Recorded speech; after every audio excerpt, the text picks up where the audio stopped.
ভূপেন্দাৰ বিষয়ে ইতিমধ্যে ওপৰত বক্তাসকলে তেখেতৰ বিশাল ব্যক্তিত্বৰ সন্দৰ্ভত সুন্দৰভাৱে ব্যাখ্যা দাঙি ধৰিলে। আমি অসমীয়া সমাজখনে বৰাক ব্ৰহ্মপুত্ৰ পাহাৰ গাঁৱত বসবাস কৰা প্ৰতিগৰাকী ব্যক্তিৰ ভূপেন্দাক লৈ গৌৰৱ উপলব্ধি কৰিব পাৰোঁ। আৰু ভূপেন্দাৰ আজিৰ তাৰিখত তেখেতৰ বিষয়ে যিমানে আমি চিন্তা কৰোঁ সিমানেই তেখেতৰ গুণৰাজিৰ কথা আমি উপলব্ধি কৰিব পাৰোঁ। গতিকে এগৰাকী মহান শিল্পী হিচাপে এগৰাকী মহান মানৱদৰ্শী ব্যক্তি হিচাপে তেখেতৰ জীৱনকালত যিখিনি বৰঙণি আগবঢ়াই গ'ল এই কথাখিনি আজি একবিংশ শতিকাত বৃহত্তৰ অসমীয়া সমাজখনক বিশ্বৰ বুকুত প্ৰতিষ্ঠা লাভ কৰাৰ ক্ষেত্ৰত ই এখন শক্তিশালী সাঁকোৰ দৰে কাম কৰিছে।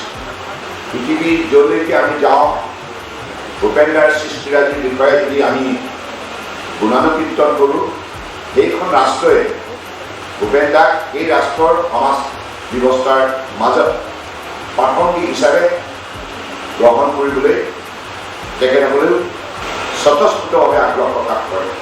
অৰ্থাৎ ভূপেন্দাই বিশ্বৰ মানৱ সমাজৰ বাবে গীত ৰচনা কৰিছিল। বিশ্বৰ মানৱ সমাজৰ যিখন ভূগোল এই ভূগোলৰ সুন্দৰ বিৱৰণীৰ যোগেদি গীতৰ মাজেৰে সকলোৰে মাজত সমন্বয় শক্তিশালী ধাৰা আগুৱাবৰ বাবে প্ৰয়াস কৰিছিল। গতিকে ভূপেন্দাৰ চিন্তাটো কেৱল এখন সৰু ৰাজ্য বা এখন ৰাষ্ট্ৰৰ মানচিত্ৰৰ বাবে আবদ্ধ নাছিল। গতিকে সেইবাবে ভূপেন্দাই মিচিচিপিৰ পৰা ভলগা লোহিতৰ ইত্যাদি ইত্যাদি গংগা সকলোকে আঁকোৱালি লৈ এখন বিশ্বৰ বুকুত শক্তিশালী মানৱ সমাজ সমন্বয় দ্বাৰা প্ৰতিষ্ঠা কৰাৰ প্ৰয়াস কৰিছিল। গতিকে সেইগৰাকী ভূপেন্দাক লৈ এতিয়া বিশেষকৈ মই ছাত্ৰ ছাত্ৰীসকলক আহ্বান জনাব বিচাৰোঁ, আপোনালোকে ভূপেন্দাৰ বিষয়ে অধ্যয়ন কৰক। আজি আপোনালোকে আমাৰ গীতৰ মাজেৰে তেখেতৰ সুৰ তেখেতৰ শব্দ বাক্যৰ ধ্বনিবিলাক আপোনালোকে শুনিছে, কিন্তু ভূপেন্দাৰ বিষয়ে জানিব লগা হ'লে আপোনালোকে বিতংভাৱে অধ্যয়ন কৰিব লাগিব। আৰু এতিয়া যিখন বিশ্বৰূপৰ মানৱ সমাজ আছে এই সমাজত আমি আমাৰ শক্তিটো যদি প্ৰদৰ্শন কৰিব লগা হয় আমি কাৰোবাক সন্মুখত লৈ যাত্ৰা আৰম্ভ কৰিব লাগিব। আৰু সেইগৰাকী পথ প্ৰদৰ্শকে হ'ব ভূপেন্দা। ভূপেন্দা আদৰ্শ আৰু কৰ্মৰাজি যদি সন্মুখত ৰাখি আমি বিশ্বজয় কৰাৰ বাবে ভাবুলি মেলোঁ তেতিয়াহ'লে নিশ্চিতভাৱে আমি বিশ্বজয় কৰিবলৈ সক্ষম হ'ম। গতিকে সেইবাবে মই ছাত্ৰ ছাত্ৰীসকলক আহ্বান জনাওঁ, শিক্ষক শিক্ষয়িত্ৰীসকলকো আহ্বান জনাওঁ, মাতৃ পিতৃসকলকো আহ্বান জনাওঁ, নিজৰ পুত্ৰ কন্যা নিজৰ ছাত্ৰ ছাত্ৰীক ভূপেন্দাৰ বিষয়ে যিমান পাৰে আপোনালোকে বুজনি দিবলৈ চেষ্টা কৰক আৰু ভূপেন্দাৰ বিষয়ে অধ্যয়ন কৰিবলৈ আপোনালোকে উৎসাহিত কৰক। কাৰণ আমি কেৱল তেখেতৰ মৃত্যুবাৰ্ষিকী বা জন্মদিনত এনেধৰণৰ সমবেত হৈ শ্ৰদ্ধাঞ্জলি জ্ঞাপন কৰিলে ভূপেন্দাৰ বিষয়ে আমি কেতিয়াও জানিবলৈ সক্ষম নহওঁ। এতিয়া কলকাতা বুক ফেয়াৰ কথা কৈছে 1991 চনত। এনেধৰণৰ ভূপেন্দাৰ বহু মধুৰ স্মৃতি শক্তিশালী ইতিহাস বহু ঠাইত বহু ধৰণৰ ৰচনা হৈছে। এইবিলাক আমি আঁকোৱালি লৈ অধ্যয়ন কৰিব লাগিব শৃংখলাবদ্ধভাৱে। তেতিয়া ভূপেন্দাৰ বিশাল ব্যক্তিত্বৰ কথা আমি উপলব্ধি কৰিব পাৰিম আৰু এই ব্যক্তিত্বৰ যোগেদি আমি বিশ্বৰ বুকুত আমাৰ নিজৰ প্ৰাসংগিকতা বৃদ্ধি কৰাৰ ক্ষেত্ৰত আমি সফলতা অৰ্জন কৰিব পাৰিম। গতিকে আজি অসমৰ ছাত্ৰ ছাত্ৰীসকলে মই ভাবোঁ একবিংশ শতিকাত, কাৰণ আমি এটি কথা মনত ৰাখিব লাগিব যে এতিয়া যুগটো প্ৰতিযোগিতা। এই প্ৰতিযোগিতাৰ পৃথিৱীৰ সকলো ৰাষ্ট্ৰৰ প্ৰতিখন সমাজে নিজক প্ৰস্তুত কৰিছে পাকৈত একোখন সমাজ হিচাপে প্ৰতিষ্ঠা কৰাৰ নিমিত্তে। আৰু পাকৈত হিচাপে প্ৰতিগৰাকী নাগৰিকে নিজক গঢ় দিব লগা হ'লে কেনেধৰণে অধ্যয়ন কৰিব লাগিব, জ্ঞান আহৰণ কৰিব লাগিব, আৰু ইয়াৰ উপৰি ইতিহাস অধ্যয়ন কৰি ইতিহাসৰ হাতত যিবিলাক সোণালী অধ্যায় আছে, বিভিন্ন মহান মনীষীৰ অমৰ সৃষ্টি, তেখেতসকলৰ কৰ্মৰাজি, এই কথাবিলাকৰ যোগেদি আমি আমাৰ চেতনা শক্তি প্ৰবল ৰূপত গঢ় দিব লাগিব।